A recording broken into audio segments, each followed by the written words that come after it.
Hello, friends, and welcome back to some Talking Warhammer Renaissance Moments of Consequence with Barrett and Jake. We're going to start a little battle report series. This is going to be our first episode, episode one, Nate and Barrett. I'm going to play my buddy Nate. I'm going over to his house. It is a snowy February 1st, and so we're going to go get some games in. I have 1,500 points of Lizardmen. We're going to do the new setup rules on top of having a fully painted army. Hopefully the lighting is good and try to really showcase both of our armies today for you. So this is one of my favorite lists to bring. I call it Skink and Friends. A lot of the cool characters are the Saurus Warriors, the Saurus Old Bloods, and the Slan Mage Priests, and I am actually building a list that brings none of those things. So a couple of monsters. But yeah, so let's just go over it real quickly. I'm bringing a Skink Chief on a Stegodon. I think Skinks are really good because they can all carry two different items, magical items, and so I went with Van Horseman's Speculum and the Venom Sword for the particularly nasty combo where, a skink is probably going to have worse stats in the stats that matter for damaging opponents.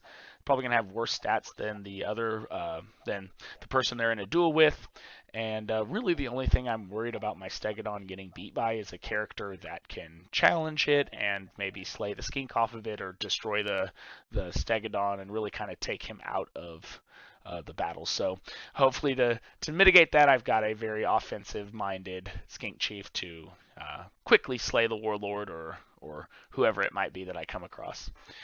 We talked a little bit about this on a while back, but I'm bringing the skink shaman on Pterodon that's got this Lore of Death, but then also has the Destroy Spell Scroll and the Staff of Three Sisters, which is an incredibly strong combination. And I get all of that for 186 points, and not really looking to be a participant in the Magic phase other than to shut it down. So that's kind of the thinking with that.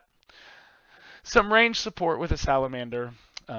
Teeny Weeny, which is a great little wink to the community. I love the name. At first, I couldn't pronounce it, and then I was like, oh my gosh, it's right there staring me in the face. He's a Skink Shaman, special character. Skink Shaman with Battle Standard Bearer, comes with the Staff of Sotek and the Dagger of Sotek. Or not start the Banner of Sotek, which allows him to basically deploy swarms up ahead of himself, but I don't have any swarms with me today. And then two champions that I'm going to put into these regiments on the right. And with the regiments, I have a big anchor block of Skink Warriors, hand weapon, and shields. The Banner of Unyielding, two Croxagores to give them some leadership and also some strength back to hit back for some damage. They're going to have the Skink Champion with the Amulet of Fire, so trying to cover a lot of bases there, make them as defensive and as stalwart as possible. And then I have 13 Bow Skinks with the Skink Champion with the Sky Arrow of Nailers to try to eliminate any aerial threats that I might come across. And then 10 Skink Cold One Riders with the Inspiring Stander. I do not have any big leadership bubbles, so they're going to be rolling their Cold One Stupidity on a 6, but it's with 3 dice, so it's doable. But I might need a reroll in there, so looking to get to be able to pass those leadership checks at the beginning of the phase. And then finally, some flying and chaff support would be the 3 Pterodon Riders. I can basically use them as what I would do with the swarms as like a speed bump, or I can go delete chaff on different flanks. And so yeah, that's Skink and Friends right there. What do you think, Jake? It's quite neat. I like the sound of it. Neither Casey or I has Lizardmen, so I would be really curious to play against it. I don't have a lot of experience in the Warhammer Renaissance edition. So yeah, the kind of character setup is interesting with, whenever I build my armies for any of my factions, I, kind of take it for granted that I want a general with who's going to create a leadership bubble. And so the fact that you can rely on the cold-blooded and have a skink chief who, doesn't have the high leadership and is going to be charging off, and who knows what direction is unique. Not what I'm used to. And then yeah, the little skinks are cool. I think probably like one of the things I would be tempted would be like fitting in more small units of skink warriors, but maybe um yeah, maybe you've tried that and it doesn't work. It works a lot less well. I mean, they just don't really beat chaff one on one, Mm. which is like the most disappointing thing. Is like pretty much everybody else's chaff is going to be good enough to go toe to toe, and if you don't bring them in enough number, Yeah. and with the Croxagores as well, that's a really big deal. You can target them out like so. They're going to be sitting in the unit, as you're going to see in the battle report. They're going to be sitting in the unit, but as they walk forward, you can actually target them separate with no penalties, no lookouts or anything like that. So, one strategy around that is to just shoot the Croxagores out, which is another weakness of trying to bring like small units with like just a Croxagore or two. But Yeah. um, I look at them as 5 point wounds.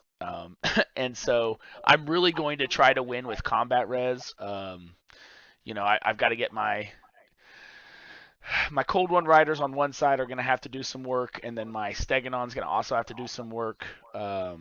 Hopefully, maybe if I put the Steganon out there kind of by itself as like a tempting target for a character to go snipe, maybe I can surprise them with Van Horseman's, turn that flank or whatever, and come down charging down the line. If the Skink Warriors aren't going to go anywhere at leadership 9 with stubborn, and the reason they're Right. leadership 9 is the Croxagores, obviously, but that's I'm looking at 27 plus 3 plus another 2 sets of wounds. I mean, there's probably at least you know almost 40 wounds in that unit, and then so on top of that, teeny weeny is my battle standard bear, which that's really important with this list. Is it's not necessarily the leadership bubble that you're worried about, it's the reroll bubble. Gotta have that Yeah. reroll bubble. One thing I was wondering about with I love the Croxagores and Skinks combined into a regiment. I think that's just thematically just very cool and looks really cool. Um, as far as combat res though, it seems like all the toughness 2 Skinks would just sort of like be almost like feeding whoever you're fighting combat res by being So so easy to kill. So that is correct. Another big part of this is everything on my. Let me just double check real quick. The salamander might not, but everything else has movement 6 or greater. So I have to be the one to dictate the tempo and the pacing of the game. I have to be the one to decide when we're going to have combat. That might be a couple turns of backing up, or maybe I don't go first. Maybe I give you the first turn so that I can play off you and play second. Um, but yeah, those are all things to consider because you're right. Yeah, they can if it's a prolonged combat. And really, that's kind of what the Banner of Unyielding also does too. Is like I can survive I can take one turn of very heavy losses, and my unit's Yeah, still going to be there. But I can't take 2 or 3 because you're right. I eventually will lose and break. But you hope that the stubborn banner of the Banner of Unyielding, you hope that can keep your anvil there long enough for you to get on the flanks. And because remember, I think the coolest thing about the flank charging in Warhammer Renaissance is that it takes away step up. Like yeah. you can no longer step up, so that's huge. So then now my Oh little yeah. rinky dink skinks doing damage in the front with a couple Croxagore swings, and my hopefully my Stegodon charging in the flank with an impact hit. Like that's where you can't keep up with the amount of wounds that I can put out at that point. Right. So yeah, thanks Yeah. for hanging out and talking some shop with me. And I'm about to go play in the next 30 minutes. So Yeah. yeah, wish me Hope luck, it goes buddy. well. I'll be Thanks. curious to see the video. Yeah, I can't wait. I'll send it to y'all soon. And go Skinks. All right, have fun, Barrett. Thanks, bud. See ya. Bye. Hello and welcome, friends, to some Warhammer Renaissance in 2023. Hope you are enjoying this cold weather. We are in the Midwest and on our third consecutive snow day, so we thought we would get some Warhammer Renaissance in.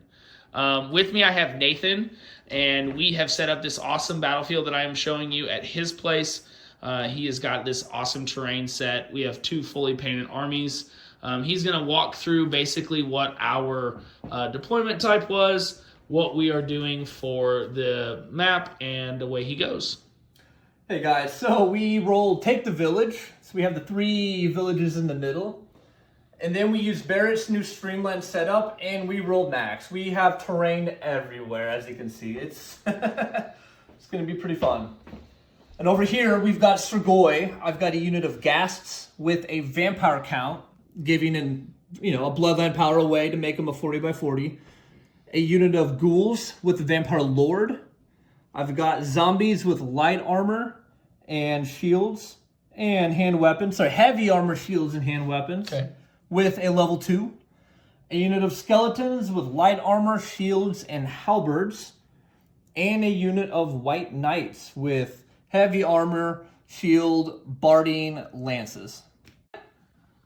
So for my side, I have 1,500 points of Skinks and Friends. I have a Skink level 1 Death Priest over here, Shaman I should say.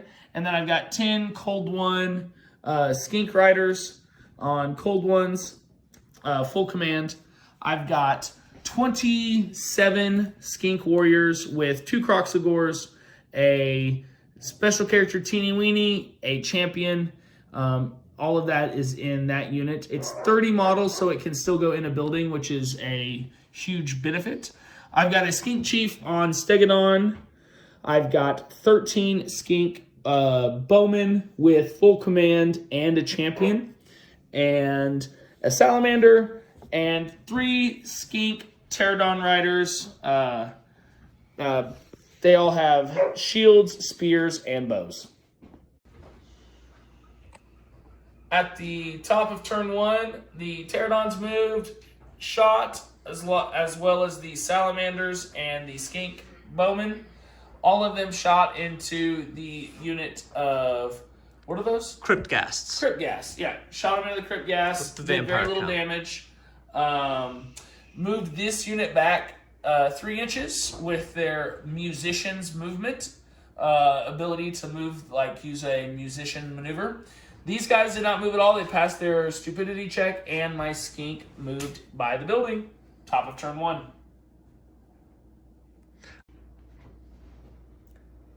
We just kind of moved up with the Strigoi. The gas moved up. The ghouls moved up. The zombies pivoted, moved a little bit. Skellies marched, and these guys inched forward. We're going to see how this duel goes.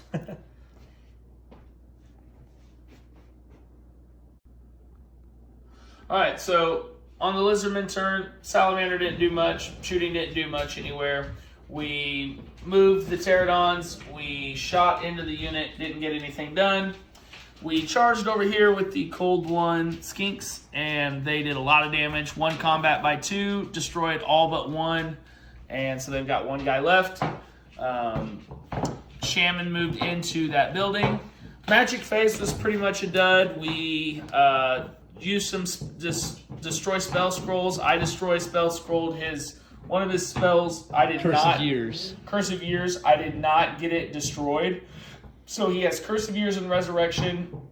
With the Jade spell, I have Mist of Durinthor. So that is what we have for the top of turn 2.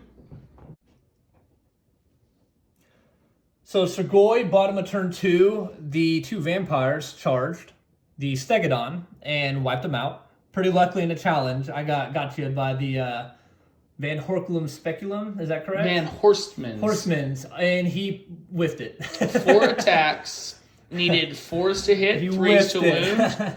I got 2 hits on 4 dice, and I've rolled double 2s to wound. Also, unbeknownst to him, I had the Venom Sword, which I would have done D6 wounds, so it was not 1 wound, it would have been D6. Big whiff, big whiff. The Malignant Envy power helped them there. The Count overran, wiped them out. As expected, the Whites mismatch got smacked by the Skinks. My Skeletons turned and faced. The Ghouls moved into the building. Skellies kind of turned and moved up a bit. Gas moved forward. No shooting. And we already talked about the melee. Psychic, nothing really happened. Cast a couple spells, some dispels. Staff of 3 Sisters yet again gets his points worth. So, well played. All right, so real quick, lots of shooting happened into the crypt gas. No wounds were done. I moved and repositioned both of those skink units to kind of face the battlefield a little bit better. Hopefully, take out the crypt gas if I can get through this Lord. Lord would be the big juicy target. And then finally, this guy is about to charge with his 40x40 base, probably into the flank of that. It's going to hurt. And then lastly, I have the shaman down here that moved out of the building. Well, at the top of turn 4, it got out of hand. I was able, nothing happened really in shooting. The Pteranodons charged, killed the guy, won combat, but my lord being right there, they rallied or passed the check. And then Magic Phase, I got Curse of Years off with total power and killed a lot of things. And with that, Barrett decided to call the match. That's a good spell, which I first saw from a Jake battle report on how effective it can be. So thank you for that one. Good spell. Good win, buddy. Good game. All right, I am back here with Nate after our 1,500 point battle. Nate came away with a crushing victory as he allowed me to concede at the top of turn 4 as it was starting to get pretty brutal. Nate, great to have you. Great game. Thank you. Yeah, good game, man. Strigoi did pretty good. Board Yeah, looked very, great. very, very strong. Loved that your army was really painted. It looked amazing. I want to say it's your first fully painted army that you've. Yeah, I think so. I finally got the gas, and all the ghouls done for Strigoi, and yeah, it was kind of a cool feeling having a fully painted one for the first time in maybe ever. Maybe ever. It's a great time to do it. Episode 1. Absolutely. We had a brand new setup rules that we use that we've previewed on the Facebook group, and we got those out and we used them, and we had a really cool unique battlefield that we set up with Take the Village. We're really, really proud of that. I think it's still got a little bit of tweaking to do to get right, but it again, for another battle, it just allowed us to put out something that's really, really unique. Your Lot of magic terrain. cards that you guys made were awesome. We got to see those at the very end. Those were so Yeah, they're cool. very cool. Yeah, I'm very, very very stoked cool. about that. And then my Skink and Friends list was not as good as the vampires this day. So yeah, talk a little bit about some of your moments of consequence. Strigoi, I love the idea of the big vampires just charging in, kind of corn-like, just very aggressive. And it was aggressive with them, but the gas too, they can bring 35 points per model. So strong for strength 4, toughness 5, or strength 4, poison, toughness 5, 3 attack, 3 wound. Cursed Years got a huge hit in turn 4. That was when we decided to call the game. Leaderships were failing, and yeah, big pop. And then I got super duper lucky in turn 2. Charged both vampires into that Stegodon, and a little skink champion didn't even cross my mind. He had the Van Horkelens, and I got super lucky. He whiffed the roll, and I survived. One combat. Yep. That's how it goes sometimes in Warhammer. Which you know what? Hey, it's all good. It was a lot of fun. Glad we could bring this game to you guys. Absolutely. And looking forward to a lot more battles, both at your and my place, very, very soon. Thanks, Nate. Yep. Thank you.